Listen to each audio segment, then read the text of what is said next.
Saiki sing rada ting ngelenyit. Ya. Dek Mega alias Bu Vicky. Bu Yusuf kowe panggi. Iya, Dek Mega ngadeg. Ya. Ana pamundutan mujiwat. Hah? Mujiwat utawa angujiwat. Oh iya. Ya. Heeh. Hati-hati. Kowe kon nulungi Mas Piki kowe.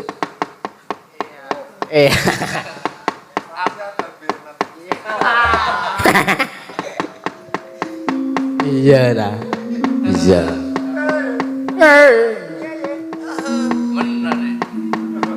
Piye kabare?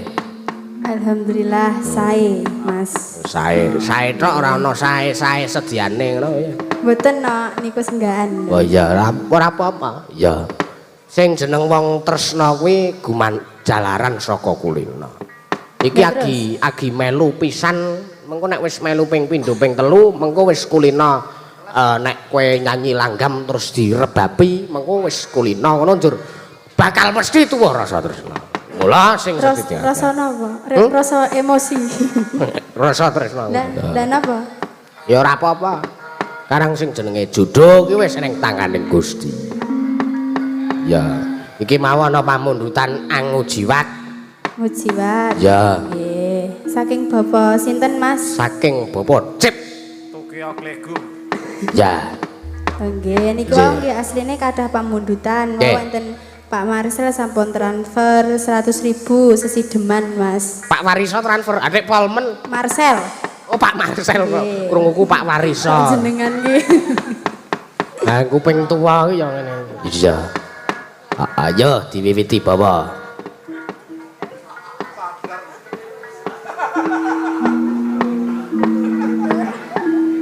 Ayo diwiwiti bawa. Ya. Jani Mas Mustika Tuban ning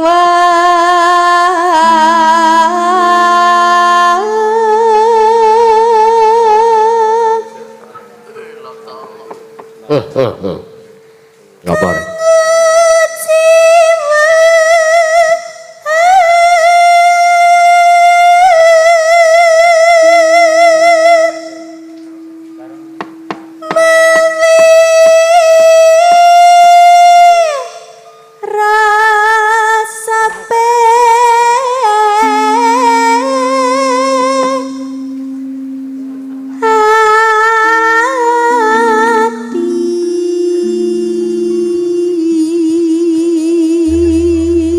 Pelem ganti batu kamera. Kok pelem? Mangga, angga ora mangga. Ya.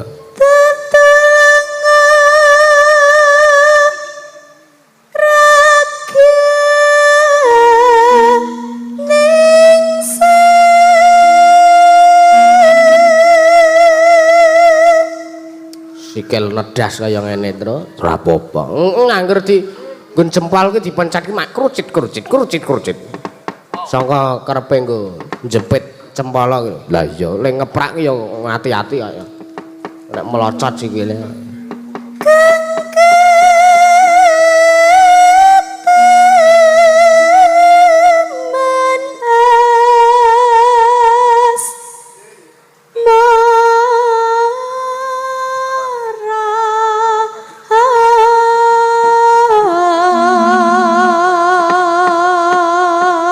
Iki tak ubel-ubel tisu jempolku.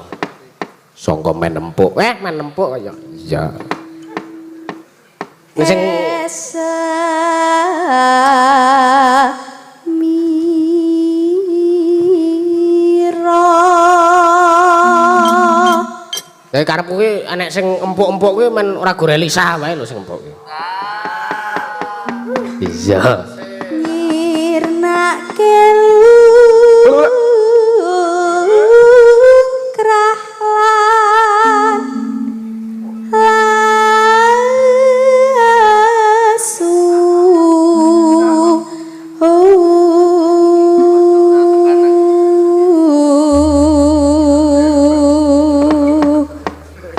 Ngono madu.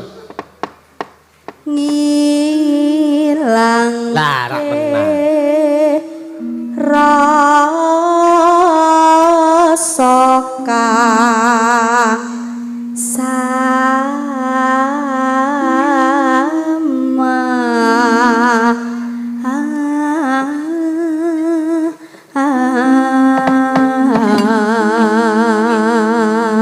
Ya ngono keprak niba-niba barang lah. Iya. Arep kukut ora? Tan kenati. Tresna kesundalwi yati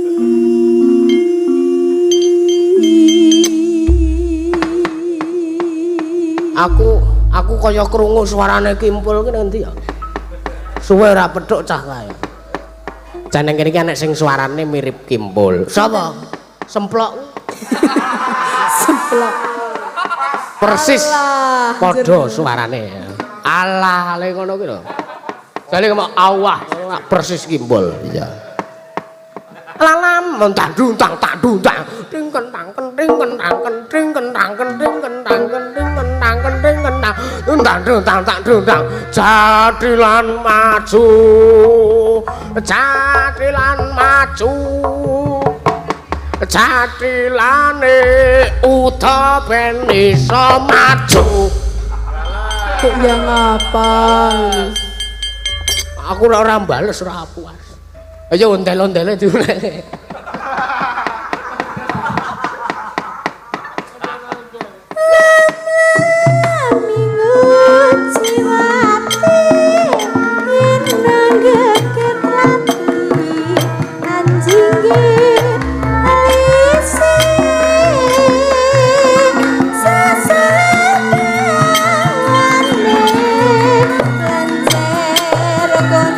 Yeay.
Maido wiyaga meneh iki.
Matur suwun Mas, sampun dipinangkani. Matur suwun tok. Lah nggih, lha napa? Ora njaluk pangestu karo kakangne nek kowe arep diyang anyar. Lah yang sinten ta? Yang ngrepep. Wah, gemoy ngoten niku. Lah iya, seleramu kan sing ngono. Gemoy. Nggih, matur suwun. Iya. Heeh. Terus? Iya. Kae suarane kimpul ha ngono kae. Kudu ya kae iki ya. Bapakne biasane sok nyiter, saiki mah ganti anake. Suarane persis banget suarane. Kae. Allah. Mas Ketut monggo dipun tintingi selendro. Ya. Kersanipun Mbak Anggi remen ping penggalih. Hah? Kayak kimpul muni meneh, Tru. Iya. Ayo sowan Bapak kaya wis rampung nggone apa gegojekan. Yo. Heeh. Wes sik ngenteni nanda munggah kaya. Iya. Tuncung tratepang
marika den mrayetna semuriris semuriris eka balik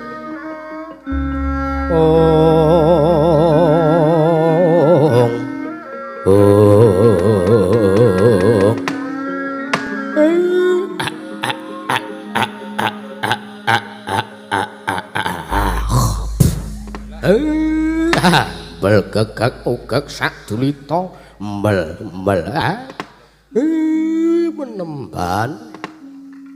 penemban madu bronto niki enten napa ndamel kaget penggalih kula dene jengandika penemban madu bronto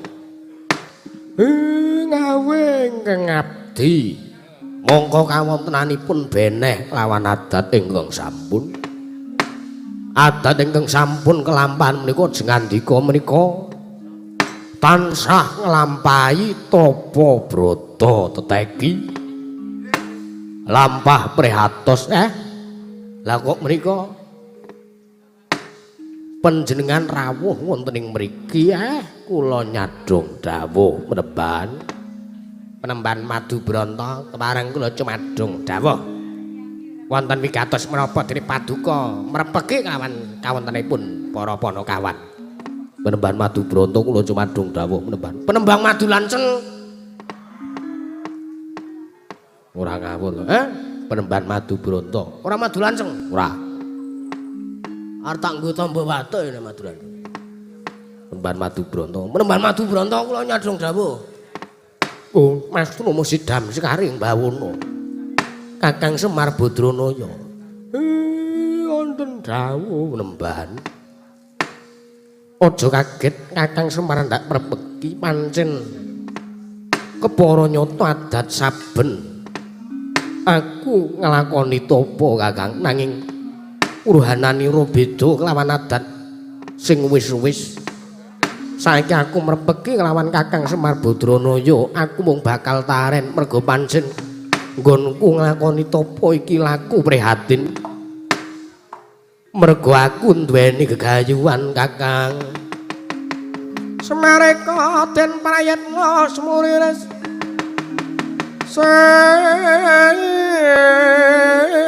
semuriris eka balik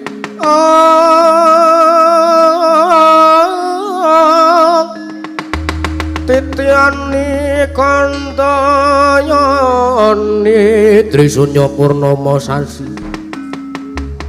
Gilar-gilar Gilar-gilar tengah latar mileng lintang Bima Sekti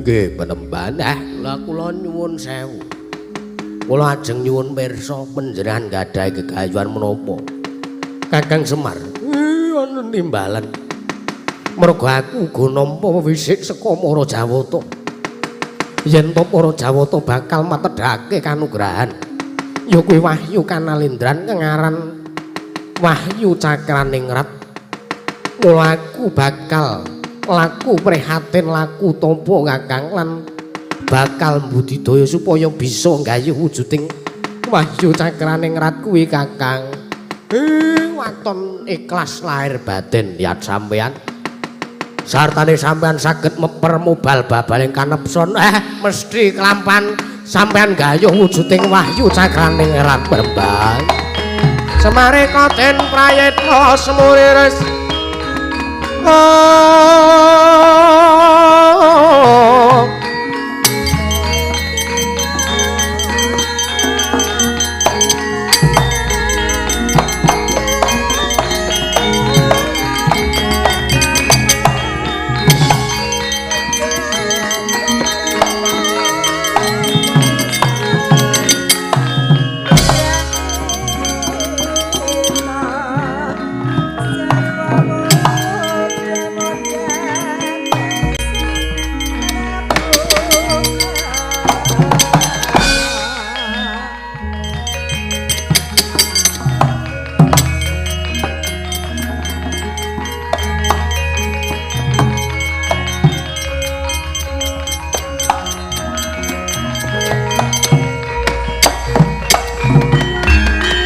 Yana dewa yana tuna ngeprang wong aprang jas padha sareng-sareng mangimbe balo kayiwangan musawila gringging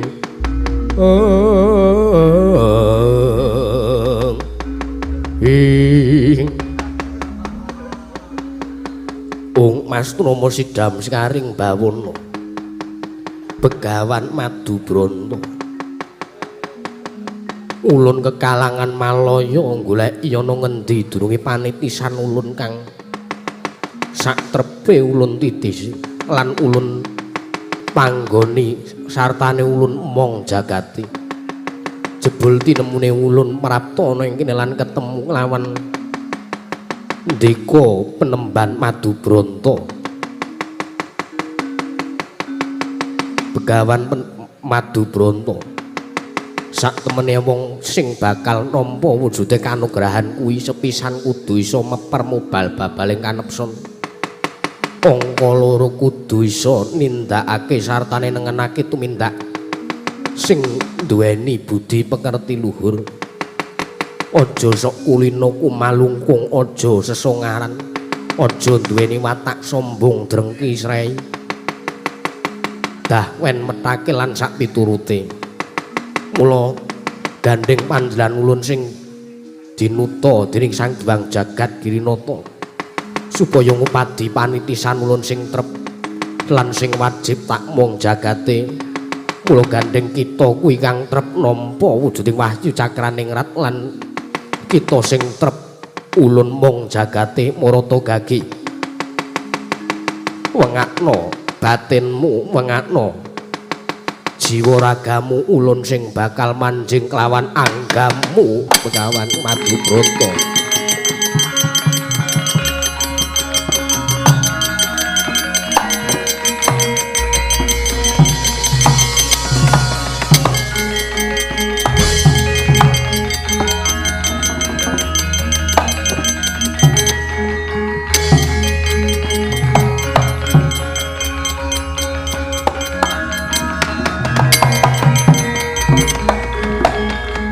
Andita kang jinarya wangsa pindha kumbang ngajaping tawang susah angin ngendi nggone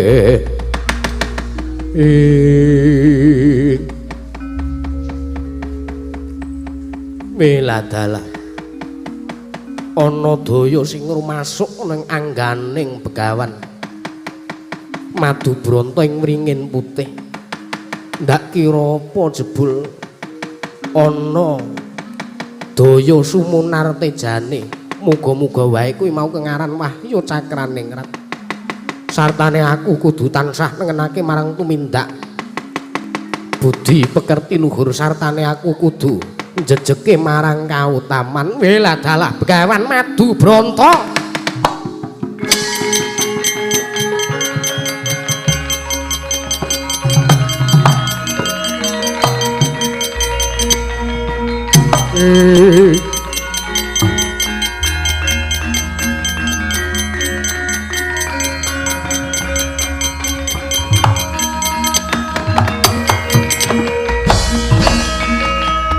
Kunjang Kanjeng langit kelap-kelap katon lir genjang alis risang mawe gandrung bela dalah keparat manus maning jajalanat Wahyu Cakraning Rat melayu. Lah kok teko jebul tinemune kowe sing gayuh. Menika sinten Raden? Tepungake wae.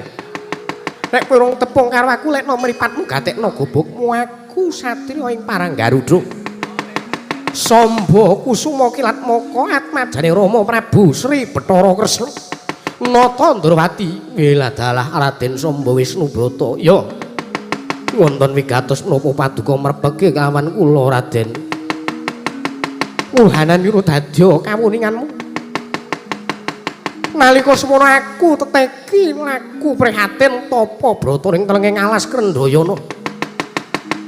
Malah Wahyu Cakraning Rat wis kepareng manjing ning nganggaku nanging malah oncat.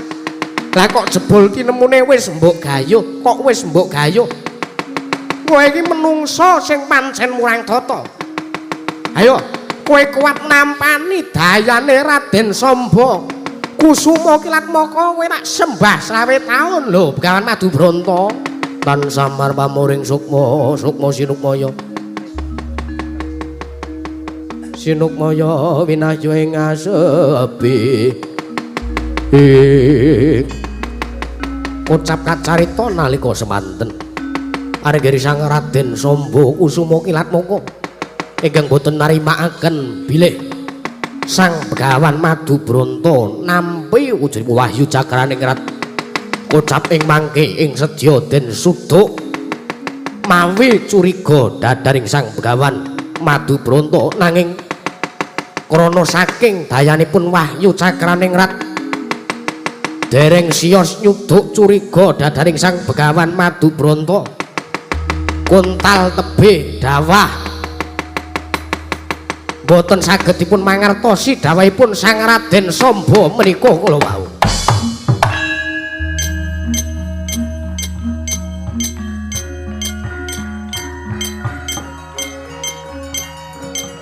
Mati dening aku.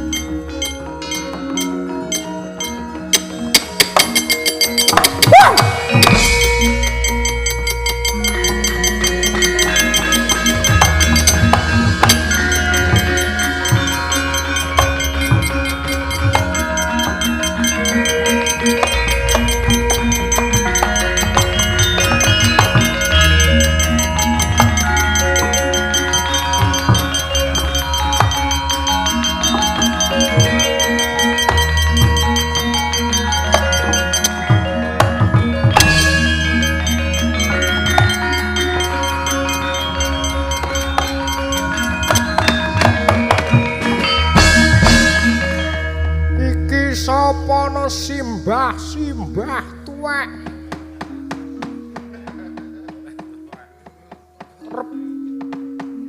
Rep. Menika sinten Raden? Nek kowe urung tepung karo aku lekno matamu.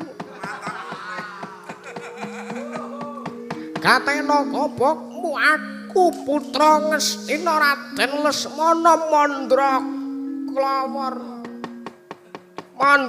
Kumara. Kowe sapa Pendhita Tuwek? Inggih menawi nanjaken kelawan kula menika Begawan Madu Branta ing Wringin Putih. Wonten menapa paduka mrepeki kelawan kula ing pertapan Wringin Putih menika Begawan Madu Lanceng Madu Branta. Begawan Madu Branta ayo. Aku weruh wahyu cakrane ngerat melayu. Oncat lan manjing ana ing ragamu. Ayo saiki gandeng sing wajib nampa lan sak trepe nampa wahyu cakrane ngerat kuwi ming Lesmana Mandra Kumara. Ayo kangge wahyu cakrane ngerat tak jaluk. Wahyu cakrane ngerat tak jaluk. Kula mboten saged ngaturaken Raden Jalaran tiyang kedungan wahyu menika sampun kodratipun piyambak-piyambak. Apa aku kudu ngruda paripeksa karo kowe? Sumangga menawi badhe ngruda paripeksa kelawan kula Raden.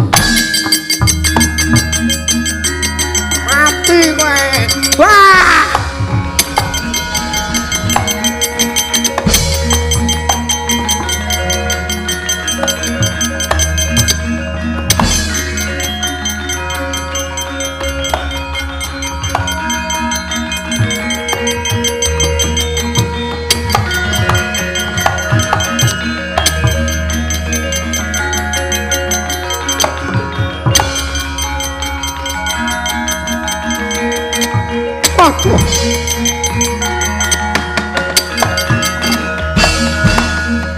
Aduh Paman Setyaki Angger Samba. Inggih Paman kula nyuwun mangapunten. Watos paribasanipun kekalangan Malaya ngen kula madosi deninipun Angger Samba mriku. Kok kepanggih wonten ing mriki. Aduh Paman kula nyuwun mangapunten.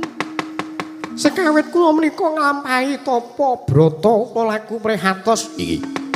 Wonten lenging alas Krendayana.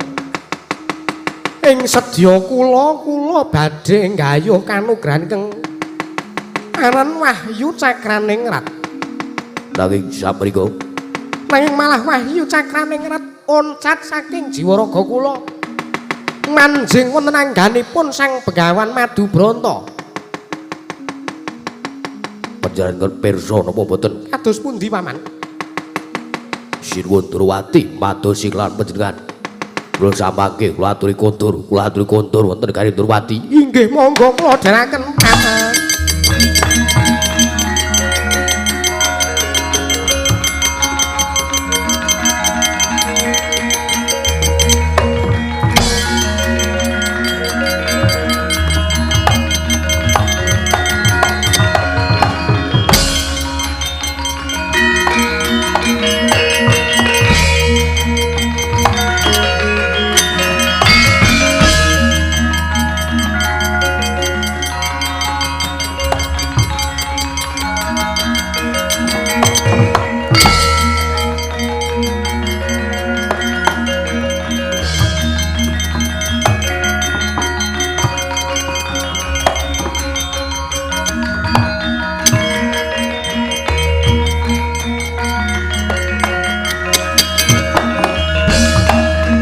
Nyata laruta saking gudha sakuru kula yen mutusa Sang Sri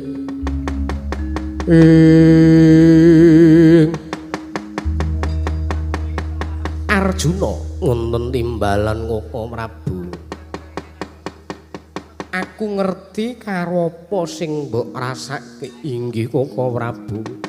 Kula nyuwun tulung saestu, kula nyuwun tulung sepados paduka madosi Wonten pundi dunungipun anak kula Punangka Wijaya nggih Abimanyu Koko Prabu. Jalaran menika ingkang sanget kula tresnani. Arjuna wonten timbalan. Kowe iki ora iso mikir apa kepiye? Liripun kados pundi? Arep kowe lara atimu lagi sungkawa merga koncatan Abimanyu. Ning apa kowe ora iso nggunakake Permana Jati? Liripun kados pundi Koko Prabu? Ngerti ya, sak nyatane pun Kakang uga ngrasake apa sing mbok rasake. Aduh, Koko Prabu.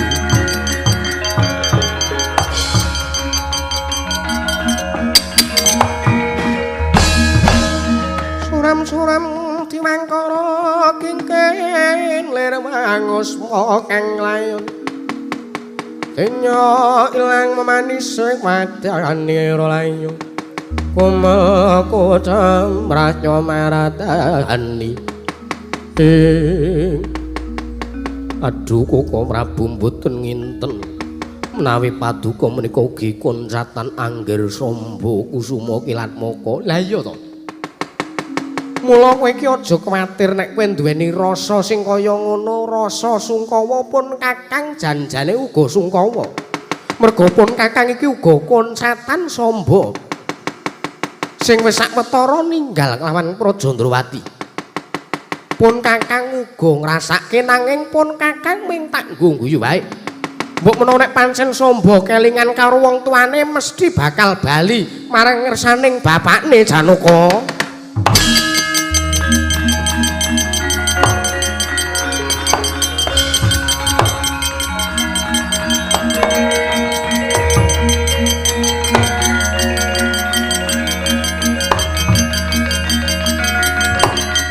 Prabu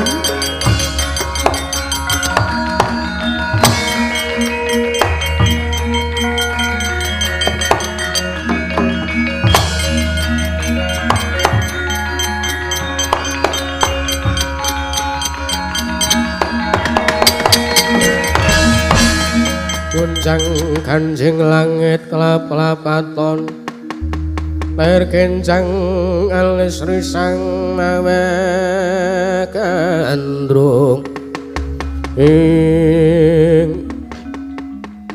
lagi wae tak rasani iki Samba teka inggih Rama Prabu sewu-sewu kaluputan kula diagung pangaksami ya ora dadi ngopo kowe iki janjane ning endi to Samba pun Rama nganti kalangan Malaya berarti goleki karo kowe. Kok kowe ora ana, kowe malah lunga saka Praja Ndrawati. Inggih sekawit kula menika nggadahi gegayuhan ning sedya kula menika badhe nggayuh kanugrahan ingkang winastan Wahyu Cakraningrat. Ya. Nanging kuciwanipun Wahyu Cakraningrat oncat saking angga kula karonton sekawit menika Wahyu Cakraningrat sampun manjeng wonten jiwa raganipun ingkang putra pun Samba Prabu. Malah sakmenika Wahyu Cakraningrat sampun manjeng lan sampun dipun gayuh pandhita ing wringin putih peparat Begawan Madubranta Rama Prabu.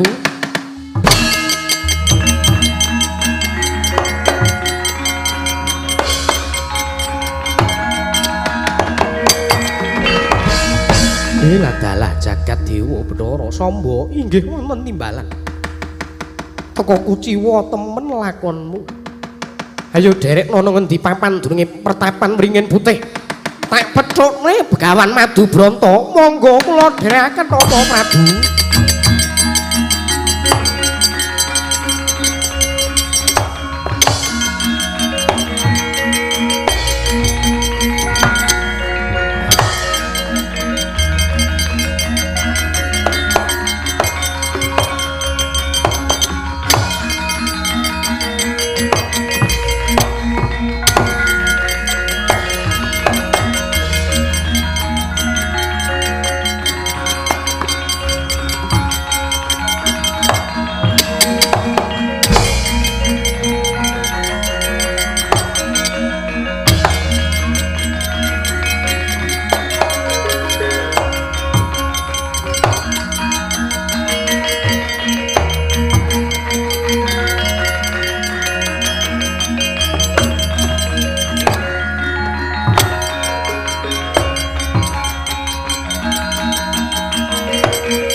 Kunjang kanjeng langit kelap-kelap katon lir kenjang elis isang mawe gandrung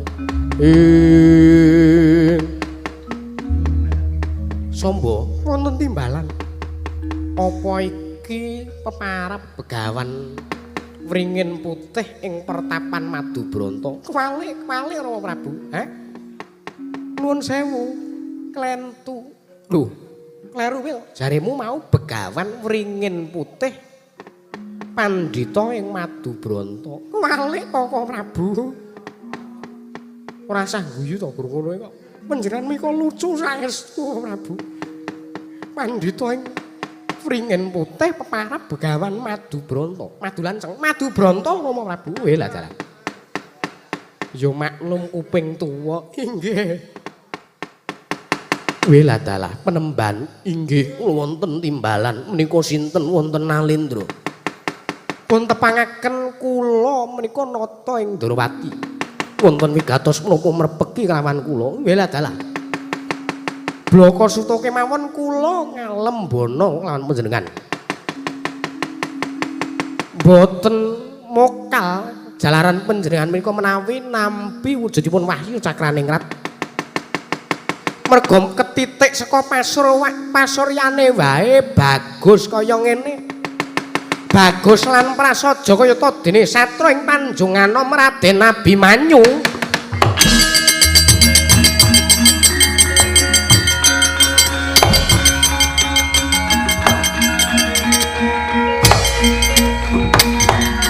Lah tenan to.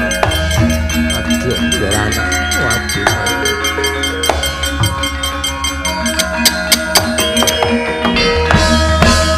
Mulat mara sang Arjuna semunya kangge manungsan kasrupan tingkaing mungsuh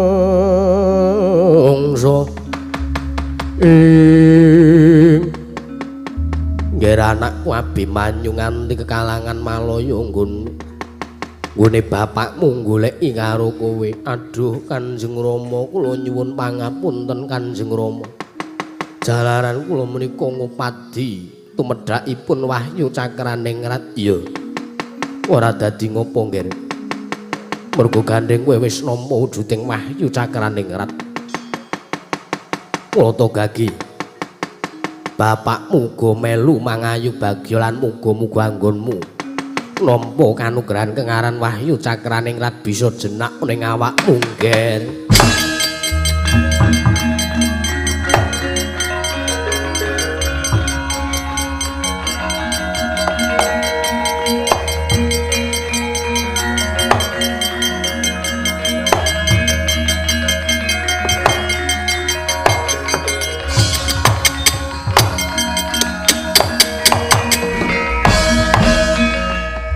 Sombo inggih wonten timbalan Rama Prabu. Cetha to sing nampa Wahyu Cakraningrat kuwi Abimanyu. Inggih. Apa kowe arep ora trima? Inggih jalan menika sampun kodratipun Dat Kamor Wengdat. Lah iya to. Kowe aja duweni rasa dengki srei karo Abimanyu. Besok yen to ana kanugrahan sing bakal ditumedhakake dening para Jawata, bapakmu saguh gayuhke. Menapa injih kok Prabu? Ya. Benjang menapa besok ana ing lelakon yen to kowe madeg dadi ratu, Ngger?